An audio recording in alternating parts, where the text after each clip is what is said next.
하나님께서 원래 우리 사람들에게 주신 마음은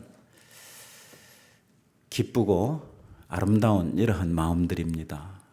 하나님께서 처음 사람을 만드셨을 때에 하나님 보시기에 우리 사람들이 얼마나 아름다웠는지 모르고 또 하나님의 형상을 따라 지음을 받은 우리들은 기쁨의 근원이신 우리 주님을 본받아서 우리들 안에 항상 넘치는 기쁨이 있었습니다. 기쁨을 누릴 수 있는 이러한 존재들로 만드시고 또 희락의 동산, 이 에덴에 우리 사람들을 두셔서 우리들로 하여금 정말 행복하고 기쁨이 넘치는 이러한 삶을 살게 하셨는데 우리 인간들이 죄를 지음으로 말미암아 우리 안에 누려야 될 이러한 모든 좋은 것들이 다 사라져버리고 우리 안에 슬픔, 고통, 아픔 이러한 것들이 죄의 결과들로 말미암아 우리들에게 생겨나게 된 것입니다.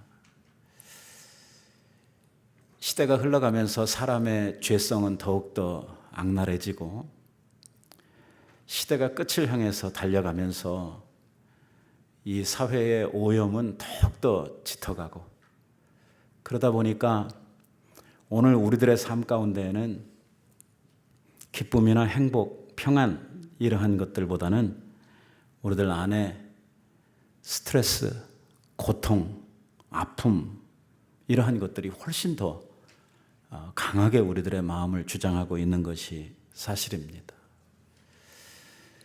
우리의 시대는 참된 기쁨을 찾아보기 어려운 이러한 시대를 우리들이 살고 있습니다. 한국에서 조사한 이 웃음에 관한 이 설문조사를 했는데 20세에서부터 50세까지에 있는 남자, 여자 한 500명을 대상으로 해서 설문조사를 했더니 이러한 조사가 집계됐습니다. 그 설문조사에 의하면 우리 한국 사람들은요, 하루에 평균 10번을 웃는다고 합니다. 야, 많이 웃네. 10번이면 나는 한 번도 제대로 못 웃는 것 같은데 10번이면 굉장히 많이 웃는구나. 한 번 웃을 때 8.6초를 웃는다고 합니다. 통계니까 그냥 그런가 보다 하고 들으시면 됩니다. 계산해 보면 이걸 다 합치면 우리가 하루에 웃는 양이 얼마냐면 약 90초 정도, 1분 30초 정도를 웃는다고 하는 결론이 나오는 것입니다. 반면에 우리나라 사람들이 근심하고 걱정하는 시간을 물었더니 하루에 평균 3시간 6분을 걱정하고 근심하는데 남녀별로 나누어서 통계가 나왔는데 여자들이 3시간 30분, 남자들이 2시간 30분. 그래서 여자들이 남자들보다 1시간 더 근심하는 걸로 이렇게 통계가 집계가 됐습니다.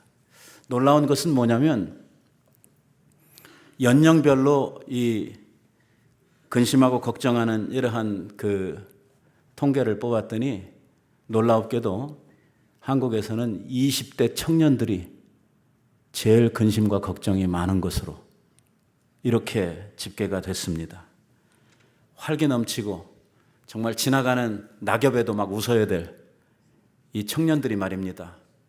우리 한국에서는 제일 웃음도 없고 그리고 고통스럽고 힘든 이러한 날들을 보낸다고 하는 것이죠. 취업 문제, 진로 문제, 결혼 문제 정말 많은 이러한 인생의 문제들로 인해서 한국에 있는 우리 젊은 세대들이 기쁨을 잃어버리고 이 고통과 이 근심, 걱정 속에 살아가고 있다고 하는 이러한 통계를 접해봤습니다. 어쨌든 이러한 통계를 통해서 우리가 보면 우리나라 사람들은 하루에 1분 30초를 웃고 3시간을 걱정하고 근심하는 이러한 스타일의 삶을 살아가고 있다고 하는 결론입니다. 그렇다고 하면 이러한 세상을 향해서, 이러한 시대를 향해서 오늘 우리 교회가 해야 될 일이 무엇인가? 우리 주님께서 우리를 구원해 주시고 우리 성도들 안에 회복시켜 주시는 놀라운 하늘의 선물이 있는데 그게 뭐냐면 기쁨이라고 하는 것입니다. 하나님으로부터 오는 기쁨, 이것이 바로 구속받은 성도들에게 하나님께서 주시는 놀라운 선물이죠. 오늘도 이 예배 시간을 통해서 우리에게 있는 모든 죄책과 그리고 죄로 말미암아 생겨난 인생의 모든 문제들을 주님께서 거두어 가시고 이 예배를 통해서 우리에게 큰 기쁨과 하늘의 평안을 우리에게 선물로 주시기를 원하시는 것입니다. 주 안에서 기뻐하라. 내가 다시 말하노니 기뻐하라. 정말로 형제들아, 내가 너희에게 말하노니 너희는 기뻐하라고 우리들에게 말합니다. 우리 성도들은 기뻐해야 될 사람들입니다. 이미도 우리는 기뻐해야 될 이유가 너무 많습니다만은 그 기쁨에 대한 많은 이유를 제쳐놓고라도 기뻐하라고 하는 말씀은 하나님께서 우리 교회와 성도들에게 주시고 있는 명령입니다. 그래서 교회는 이 기쁨을 회복하고 오늘 이 기쁨을 나누어주는 이러한 처소가 돼야 하는 것입니다. 우리가 다른 사람들에게 기쁨 전도사들로서 우리 속에 있는 그 기쁨을 이렇게 전달해 주려고 하면 우리들 자신들이 좀 기뻐하는 이러한 기쁨이 넘치는 삶을 살아야 되지 않겠습니까? 그런데 오늘 성도들의 삶 가운데 이러한 기쁨이 사라져버리고 오늘 우리가 이 기쁨을 누리지 못한다고 하는 것은 우리의 신앙생활에 뭔가 지금 빨간 등이 켜졌다고 하는 것을 의미하고 있는 것입니다. 오늘 우리는 기쁨의 생활을 해야 되는 것이 마땅합니다. 왜냐하면 성경에 보면 이 복음이라고 하는 거 있지 않습니까? 복음. 이 복음이라고 하는 말이 이 헬라어로 유앙겔리온이라고 하는 이러한 말인데 이 말의 뜻이 뭐냐면 기쁘다, 즐겁다. 그래서 복음을 기쁜 소식 이렇게 우리가 말하는 것이죠. 이 복음이 뭐냐? 기쁨의 소식이에요. 복음을 받은 우리가 뭘 누리느냐? 기쁨을 누리는 거예요. 하늘의 기쁨. 하나님께서 우리들에게 주시는 그 기쁨을 누리는 것입니다. 우리 주님께서 우리 안에서 주시는 구원의 선물로 인한 결과가 뭐냐면 기쁨이 넘치는 삶을 살게 하시는 거예요. 그래서 우리들 보고 자꾸만 기뻐하라고 이야기를 하고 있는 것입니다. 사도 바울은 우리 성도들에게 있어서 우리가 하나님의 자녀 되었다고 하는 표시, 사인이죠, 사인. 하나의 그 그리스도인 된 표지가 뭐냐 하는 것을 이야기할 때 그것은 기쁨이라고 이야기를 하고 있는 거예요. 우리의 삶에 기쁨이 사라졌다? 병들었다 그 말입니다. 하면 오늘 이 아침에 우리들이 이 하나님의 말씀 앞에서 우리들 자신들을 한번 진단해 보십시다. 나에게는 넘쳐나는 샘솟는 이러한 기쁨이 있는가? 정말 내 안에 주께서 주시는 자유와 이러한 즐거움이 내 속에 있는가? 만약에 내가 오늘 신앙생활을 하고 있고 교회에 나오고 있는데 오늘 내게 기쁨이 없다고 하면 오늘 우리는 복음을 받은 자로서 또 이 복음을 전해줘야 될 이 기쁨을 온 세상에 전파해야 될 사람들로서 우리가 하나님 앞에 얼마나 지금 부족한 이러한 삶을 살고 있는가 하는 것들을 우리들이 한번 점검해 보는 이러한 시간이 되기를 원하는 것입니다. 예수님께서 이 세상에 오실 때 예수님이 이 세상에 탄생하시기 바로 직전에 천사는 이 세상에 있는 사람들에게 특히 목자들에게 나타나서 예수 그리스도의 오심에 대한 우리를 위한 구세주의 출현에 대한 이러한 예고를 해주시죠. 그때 성경이 그 장면을 우리들에게 묘사하면서 뭐라고 이야기를 하냐면 천사가 이르되 무서워하지 말아라. 보라, 내가 온 백성에게 미칠 뭐요? 큰 기쁨의 좋은 소식을 너희에게 전하노라. 그게 뭐예요? 그게 온 세상이 받아야 될 정말 큰 기쁨의 좋은 소식이 뭡니까? 예수 그리스도시죠. 예수 그리스도십니다. 오늘 우리가 예수 그리스도를 이렇게 선물로 받았고 예수 그리스도가 우리 안에 거하고 계시다고 하면 오늘 우리 안에 바로 천사가 전해준 대로 이 큰 기쁨이 우리 안에 넘쳐나야 된다고 하는 것이죠. 성경을 해석하는 윌리엄 틴데일이라고 하는 유명한 주석가가 있는데, 그가 이 본문, 지금 금방 우리가 읽었던 이 말씀을 주해하면서 뭐라고 이야기를 했냐면, 복음은 상처받은 자들을 회복하고 고통 가운데 있는 자들을 기쁘게 하고 찬송하게 하고 춤추게 하는 힘이 있다고, 이렇게 복음에 대해서 이야기를 했던 것이죠. 오늘 우리가 예배드리는 가운데 이러한 역사가 일어나야 할 줄로 믿습니다. 우리 상처받은 자들, 또 마음이 상한 자들, 가정이 깨어진 자들, 자신의 실수로 잘못으로 고통당하는 자들, 아니 또 다른 사람들의 잘못으로 말미암아 오늘 내가 아픔 가운데 있는 사람들, 모든 사람들이 이 예배 가운데에서 성령의 주시는 은혜로 말미암아 우리의 기쁨이 회복되고 우리의 찬송이 회복되고 우리의 영으로 하나님 앞에 춤추고 뛰놀 수 있는 이러한 역사가 오늘 예배 시간을 통해서 우리에게 나타나야 할 줄로 믿습니다. 성령께서는 바로 우리들에게 이러한 기쁨을 주시는 영이십니다. 그래서 성령의 열매 가운데에 사랑 다음으로 우리들에게 나오고 있는 이 열매가 무엇이냐면 기쁨이라고 하는 열매예요. 우리가 성령 안에 살 때에, 우리가 성령을 붙들 때에, 성령의 인도함을 받을 때에 우리에게 그 선물로 성령이 주시는 은혜로 우리에게 뭐가 임하냐면 하늘의 기쁨이 임한다는 것입니다. 그 기쁨으로 우리가 즐거워할 수 있게 된다고 하는 것이죠. 신구약 성경에는요, 이 즐거움, 희락, 환호, 기쁨, 이러한 말씀이 얼마나 많이 나오고 있는지 몰라요. 여러분들이 이미 성경을 많이 보셨겠습니다만 시편에 보면은 특히 이것을 주제로 해서 하는 말씀 구절들이 얼마나 많이 나오는지 몰라요. 그냥 시편에 아무 구절이나 그 펴놓고 보면은 거기에 우리의 눈에 이 중에 하나, 즐거움, 기쁨, 뭐 환호, 뭐 희락, 이러한 단어가 한두 개쯤은 눈에 띌 정도로 시편에서 우리들에게 이러한 말을 많이 하고 있죠.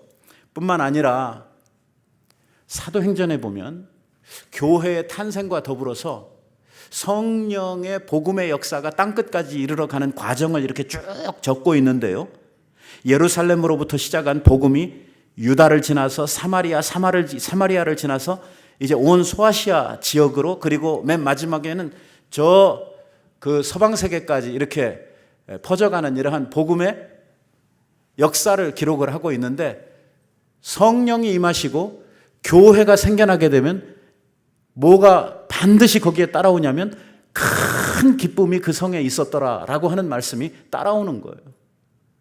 복음이 전해지고 성령의 역사가 있으면 거기에 뭐가 있냐면 그 온 성에 큰 기쁨이 임하는 것입니다. 이게 바로 성령의 역사예요. 오늘 우리들이 하나님의 영을 우리들이 간절히 사모하고 주의 영에 우리들이 붙들린 삶을 살게 되면 나도 알 수 없는 하늘의 기쁨이 우리들의 심령에 차고 넘친다는 것입니다.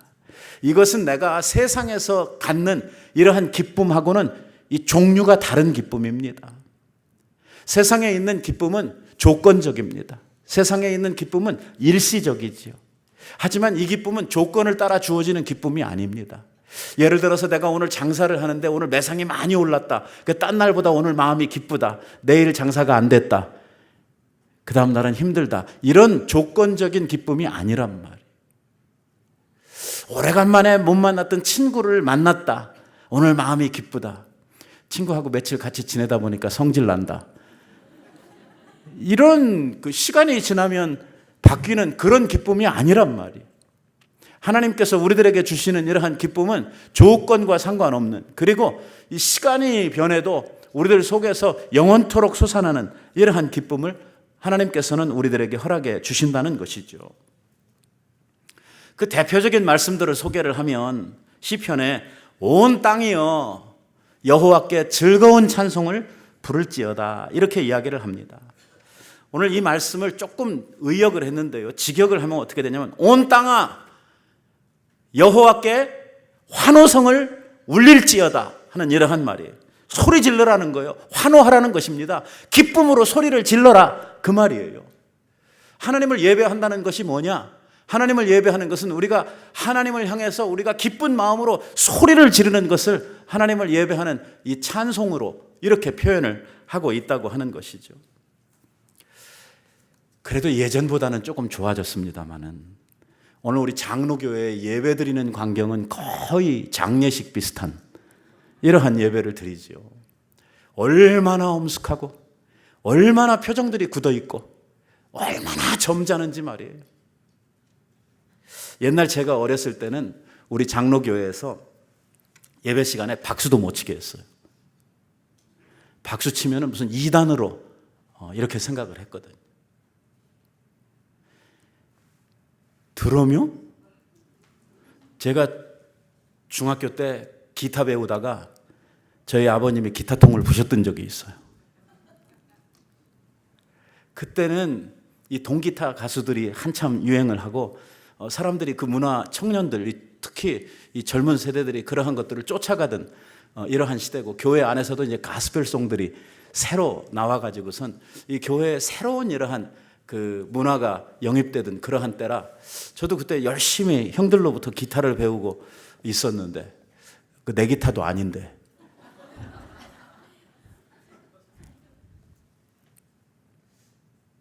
성경에 10줄 비파로 하나님을 찬양해라 작은 북으로 큰 북으로 소리나는 그 스네어를 가지고 하나님을 찬송해라.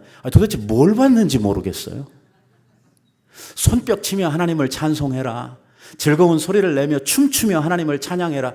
도대체 옛날 사람들은 성경을 뭘 보고 어떻게 보고 하나님을 예배했는지 이해가 되지를 않아요. 그런데 지금도 아직도 우리는 너무 점잖아요.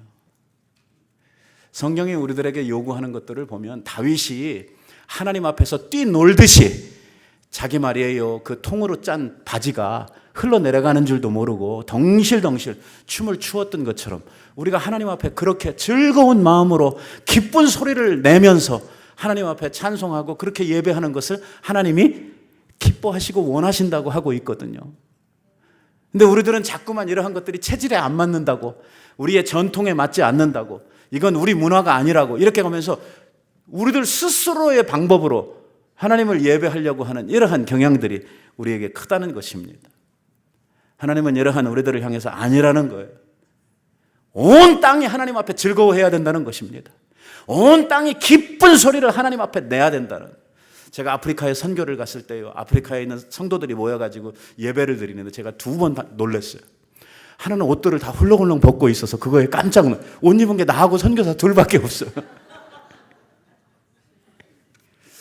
얼마나 눈을 어디다 둬야 될지 몰라가지고 누가 미개인인지 모르겠습니다만은 그냥 예배 시간에 말이에요, 영 적응이 안 돼가지고. 또 한 번 놀란 게 뭐냐면 찬송을 부르는데 제가 기절초풍을 할 뻔했어요. 찬송이 흘러가는 동안에 그 기쁜 소리, 그야말로 기쁜 소리라고 하는 것이 그 찬송 속에 이 성도들로부터 하나님 앞에 올려지는 거. 이건 찬송은 찬송이고 기쁜 소리가 따로 있어요. 무슨 이상한 소리 있어요. 하면서 내는 그 아프리카 사람들만 내는 이상한 그 기분 좋을 때 내는 소리가 있습니다. 찬송을 부르는데 일부는 찬송을 부르고 일부는 막 그 기쁜 소리를 가지고 막 호로록거리면서 이야기를 하는데 이게 정신이 하나도 없고 거기에 막 취해 빠져드는데 말이에요. 예배를 드리는데 우리는 선교지 사람들이고 미개한 사람들이고 정말 불쌍한 사람들이다, 이러한 인식을 가지고 있는데 예배 드리는 동안에 얼마나 제가 황홀했는지 몰라요. 우리들의 예배도 좀 바뀌어야 되지 않겠나. 오늘 우리가 스타일 자체를 확 바꿀 수 없다고 그러면 적어도 예배 드리는 우리의 마음만이라도 좀 바뀌어야 되지 않나. 막 죽상을 해가지고 와서 온갖 세상의 고통과 걱정을 다 뒤집어 쓴 사람처럼 이러고 와가지고선 인상 박박 쓰면서 있으면 주님이 우리들을 바라보시면서 예배를 받으실 때 그 마음이 어떠실까?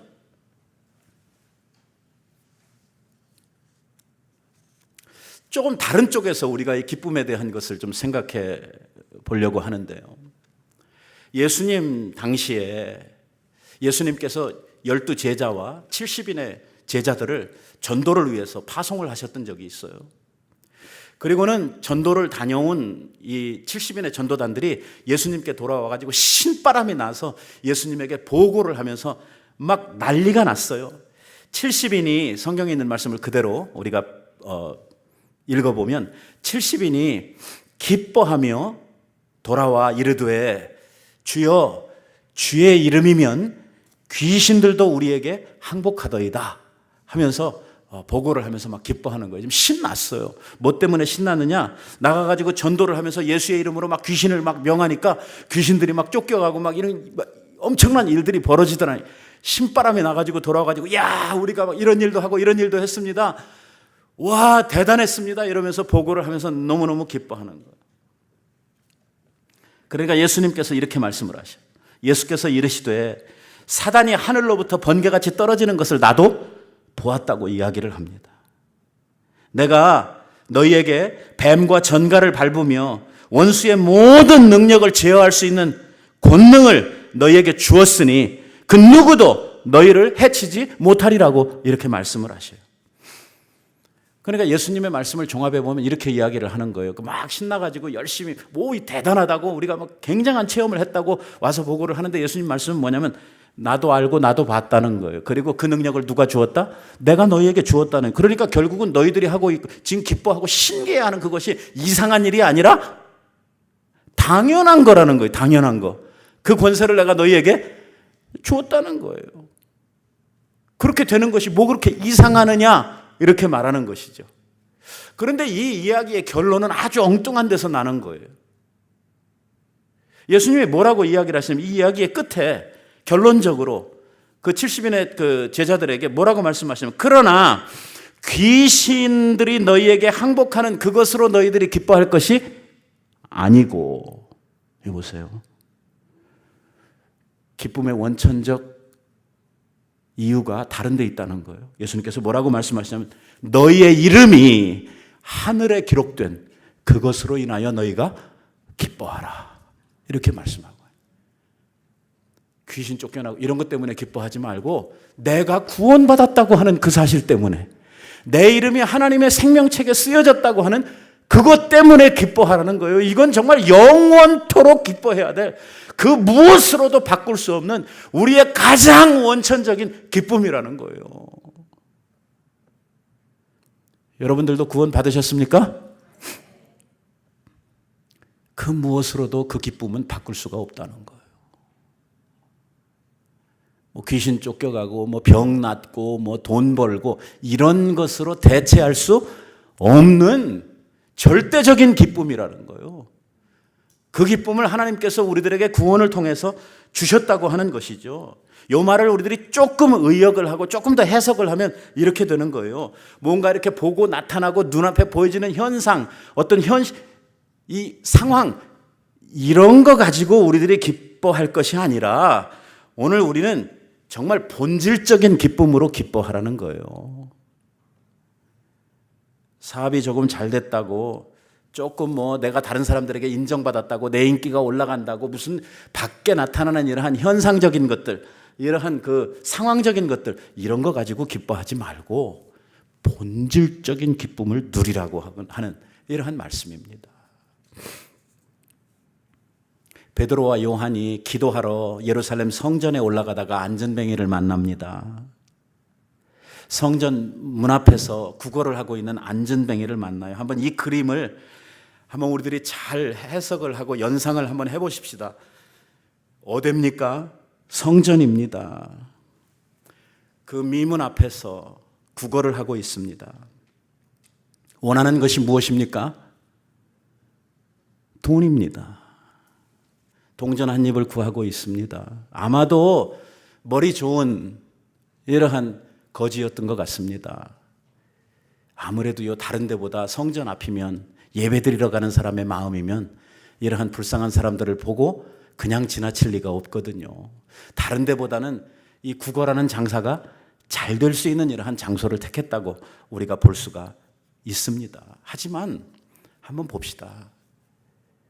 오늘 성전 앞에 앉아 있는 이 안진뱅이에게 가장 근본적이고 가장 중요한 이 본질적인 필요가 무엇입니까? 성전을 통해서 지금 하나님의 집, 이 성전을 통해서 그가 누려야 될 진정한 복이 무엇입니까? 이 하나님의 집, 곧 하나님으로부터 그가 받아야 될 축복과 은혜가 동전 몇 입입니까? 아니죠. 그래서 베드로와 요한은 이 안진뱅이 거지에게 그렇게 선포하는 것입니다. 네가 나한테 구하는 그 금과 은은 내게 없거니와 이제는 본질적인 것을 주겠다는 것입니다. 무엇입니까?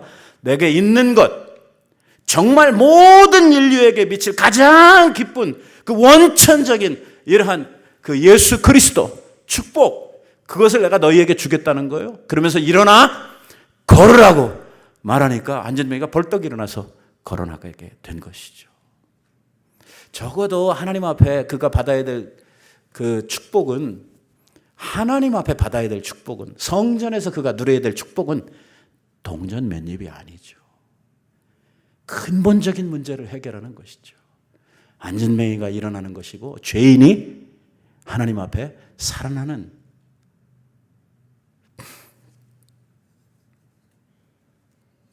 몇 입의 동전을 받아봐야 빵 먹고 나면 다음 끼 되면 또 배고픈 것이죠. 그러나 그에게 임한 예수 그리스도의 이름의 권세는 그의 인생을 송두리째 바꿔놓은 이러한 놀라운 역사가 임하게 된 것이죠. 그 뒤에 바로 이 안진뱅이가 그 놀라운 은혜를 체험한 그 뒤에 나타나는 결과가 무엇입니까? 이 안진뱅이가 일어나 기뻐 뛰며 찬송하며 성전을 향해 뛰어 들어가서 자기에게 일어난 일을 증거하더라는 것입니다. 이게 바로 은혜 받은 사람, 이것이 바로 예수 그리스도를 안 사람들의 결과라는 거예요. 우리는 뭐 저기 앉아서 구걸은 안 하지만 오늘 우리도 성전 앞에 앉아 있습니다. 하나님의 집에. 여러분들의 구하는 것은 무엇입니까? 여러분들은 주님께서 뭘 여러분들에게 해주시기를 원하십니까? 오늘 근본적인 본질적인 기쁨을 구하라고 말씀합니다. 예수 그리스도가 우리 안에 계시고 오늘 그가 보내신 영이 우리 안에 내주하신다고 하면 우리의 인생은 정말 달라진 인생, 정말 변화된 인생을 우리들이 살아갈 수 있다고 하는 것입니다. 오늘날 너무나 많은 사람들이 교회를 다니면서도 오늘 본질적인 것, 예수 그리스도를 마음에 모시고 그로 인하여 즐거워하고 그가 보내신 성령으로 인하여 우리의 속사람이 강건해지는, 정말 우리가 영적인 이러한 불구, 영적인 장애아로부터 벗어나서 하나님 앞에 건강한 신앙생활을 해가고 하나님으로부터 모든 권세와 능력을 받아가지고 이 세상을 힘있게 살아갈 수 있는 이러한 힘을 우리들이 이 오늘 주의 전을 통해서 누리고 받아야 되는데, 그러한 것들을 우리가 누리지 못하고 그냥 눈에 보이는 현상적인 이러한 금과 은혜만 우리의 눈이 머물러 있는 이러한 것들을 우리들이 보게 되죠.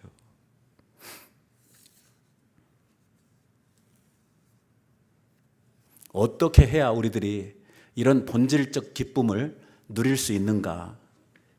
요한복음에서 주님은 우리에게 이렇게 말씀을 하셔요.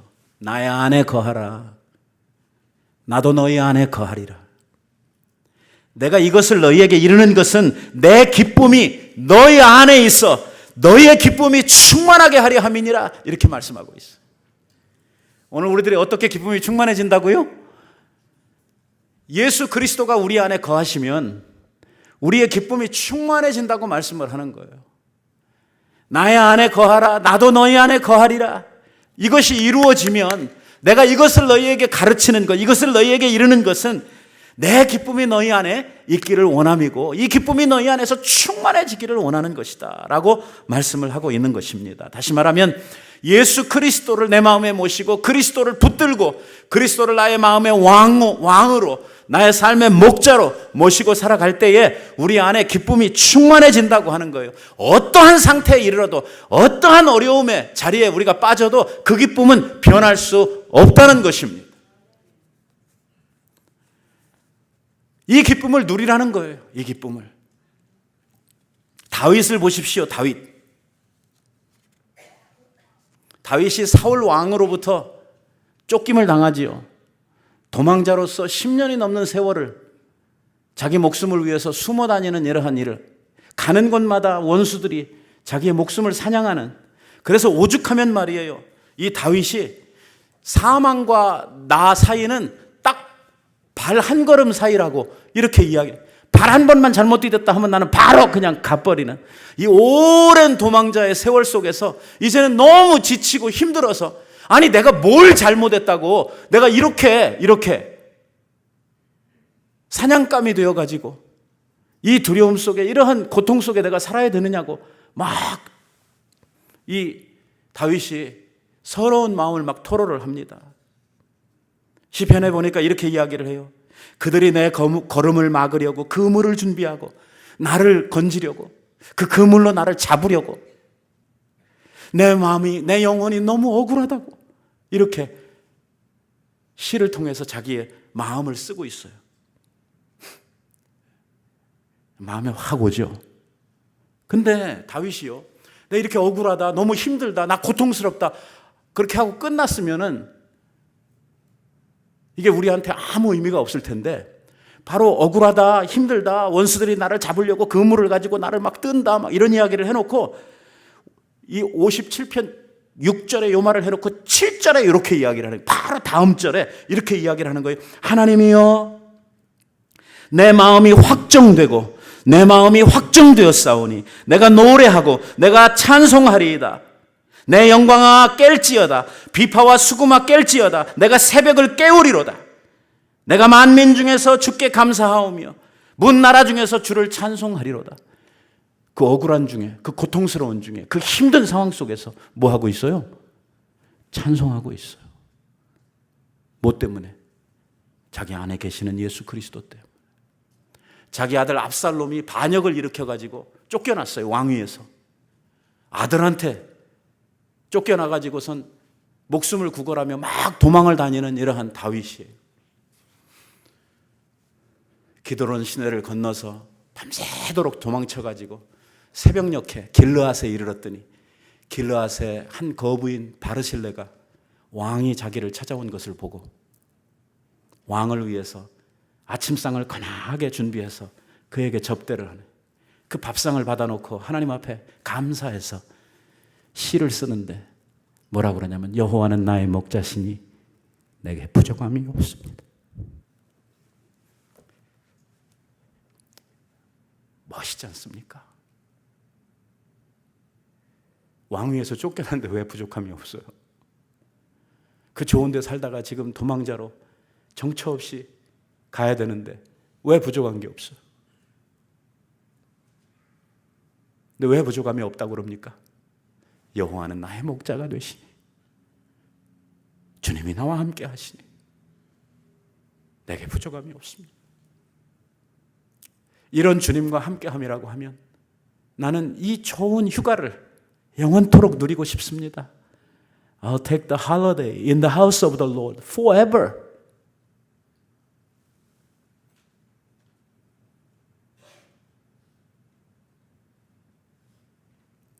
주님이 있으면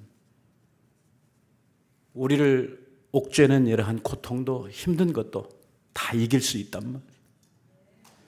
주님을 향한 마음의 믿음이 우리들 가운데 확실하면 나의 목숨을 사냥하는 원수들 앞에서도 찬송할 수 있다는 것입니다. 이것이 하늘이 우리들에게 주시는, 하나님께서 우리들에게 주시는 은혜요, 축복이요, 이것이 바로 참된 기쁨이라고 하는 것입니다. 세상의 기쁨은 조건 따라가고, 세상의 기쁨은 잠깐 기뻤다가 돌아서면 또 슬퍼지는 이러한 것이 세상의 기쁨이지만, 하늘이 우리들에게 주시는 기쁨은 그런 종류의 기쁨이 아니라는 거예요. 하나님이 우리들에게 주시는 기쁨은 영원한 기쁨이고, 바로 예수 그리스도가 우리 안에 거하실 때에 우리가 누리게 되는 이러한 기쁨이라는 거예요. 주님 꼭 붙드시고 사시는 여러분들 되시기 바랍니다. 흔들리시지 말고 어떠한 상황에서도 우리 주님 붙드세요. 주님 붙들면 예수님께서 우리들에게 보내주신 다른 보혜사, 다른 바로 영이 오늘 우리들을 도우셔서 그를 향한 그 예수 그리스도를 붙드는 우리들의 믿음에 반드시 열매가 나도록 해주신단 말이에요. 그 열매가 뭐냐? 기쁨이란 말이에요. 기쁨. 주님을 붙들고 사는 사람들의 삶에 임하는 기쁨. 여러분, 우리는요, 복음을 전해야 될 사람들 아닙니까? 이 교회가 뭐 하는 데입니까? 교회가 온 열방을 향해서 주님의 기쁜 복음을 전해야 되는 곳 아닙니까? 이 복음을 전하려고 하면, 복음이 아까 뭐라고 그랬어요? 유앙겔리온 뭐라고 그랬어요? 기쁜 소식이라고 그랬어요. 큰 기쁜 소식. 왜? 예수 그리스도로 인하여 우리가 누리는 말할 수 없는 기쁨이 있다. 근데 내가 그 기쁨을 풍성하게 누려야 우리들이 이 기쁨을 세상으로 흘려보낼 수 있지 않겠습니까? 오늘 우리 안에 이 기쁨이 있어야 우리가 온 세상 땅끝까지를 이 기쁨을 전할 수 있게 되지 않겠어요? 이번에 온두라스에 가는 선교팀들이 전도를 하러 가면은 크게 전도를 하는 데 있어서 두 가지를 합니다. 먼저는 간증을 하지요. 그 다음에는 복음을 아주 짧게 우리들이 그 설명을 하는 이 이벤지 큐브라고 하는 것을 통해서 이 복음을 전하는 이러한 일을 합니다. 항상 간증, 이 전도, 그 다음에 우리가 기도, 이렇게 해가지고 이 전도하는 이러한 그 일이 맞춰지게 되는데요. 제일 먼저 가서 우리들이 전도를 할 때 하는 것이 그겁니다. 하나님께서 내게 이런 은혜를 주셨습니다. 하나님이 내 마음을 이렇게 기쁘게 하셨습니다. 하나님이 나한테 이런 역사를 주셨습니다. 당신도 이런 은혜, 이런 기쁨, 이러한 하나님의 놀라운 능력을 맛보시기를 바랍니다 하는 것이 간증이에요. 간증은 우리가 전통적으로 하는 간증은 자기 라이프 스토리를 이야기하는 것이 간증이 아닙니다. 제가 평생에 1시간 반 하는 간증을 들어본 적이, 제가 신학교 졸업반 때 졸업생들이 남아있는 후배들을 위해서 마지막으로 한마디씩 남기라고, 그러니까 한 사람당 한 10초에서 15초 한마디씩 후배들을 위해서 남기라고 이렇게 했더니 어떤 전도사님이 오더니 간증을 시작을 했는데 1분만 해도 긴 거 아니에요? 딴 사람들 다 한마디 딱 하고 끝나는데, 그런데 3분이 지나도 안 끝나, 10분이 지나도 안 끝나, 30분이 지나는데도 안 끝나. 그러니까 옆에 있는 저기들이 막 투덜투덜하면서 그만하세요 내놓고, 그런데도 안 끝나. 이게 뭐 별 내용도 없이, 이 사람 미국 온 지 한 20년도 넘는데 아직도 한국이야 이야기가. 그래서 다 일어나가지고 그냥 들어가 버렸어요. 들어가도 아랑곳하지 않고 끝까지 했는데 1시간 반을 했대요. 저도 중간에 일어나 갔거든요. 이거 뭐 자기 이야기하는 걸 간증으로 알아요. 간증은 자기 이야기하는 거 아니에요. 간증은 누구 이야기하는 거냐면 하나님 이야기하는 거예요. 하나님이 내 인생에 베푸신 은혜를 이야기하는, 하나님, 내 이야기, my story가 아니라 하나님의 이야기, 하나님의 이야기를 우리가 전해주는 것이 간증이에요. 우리가 복음을 전할 때 이 간증이 굉장히 중요하죠. 왜? 내가 누린 기쁨, 내가 누린 은혜, 내가 누린 하나님으로부터 받은 역사, 이것을 전달해 주는 것이거든요. 그리고 이걸 전하려고 하면 뭐가 있어야 됩니까? 받은 게 있어야죠. 받은 게 있어야지 전할 거 아닙니까? 기쁨이 있어야 기쁨을 전하고, 받은 은혜가 있어야 은혜를 전하고, 받은 이러한 하나님으로부터의 축복이 있어야 그걸 나눌 거 아니에요. 아무것도 없으면요, 줄 게 없잖아요. 나한테도 없는 걸 어떻게 남에게 줄 수가 있겠어요? 그래서 복음을 전하는 우리들에게 있어서는 필수적으로 필요한 것이 뭐냐? 내 스스로가 하나님 앞에 큰 기쁨을 누리는 거예요. 복음의 기쁨을 누리는 것입니다. 이걸 누리면서 살 때에 우리 주변에 있는 사람들에게 우리들이 나아가서 전도할 수 있고, 우리들이 예수 그리스도를 전할 때에 그 기쁨이 다른 사람들에게도 흘러갈 수가 있는 것이죠. 제가 설교를 반밖에 못했기 때문에 다음 주일에 우리들이 이 기쁨에 대해서 좀 더 깊이 있게 나누도록 하겠습니다. 같이 기도하십시다. 사랑하시는 아버지, 감사합니다.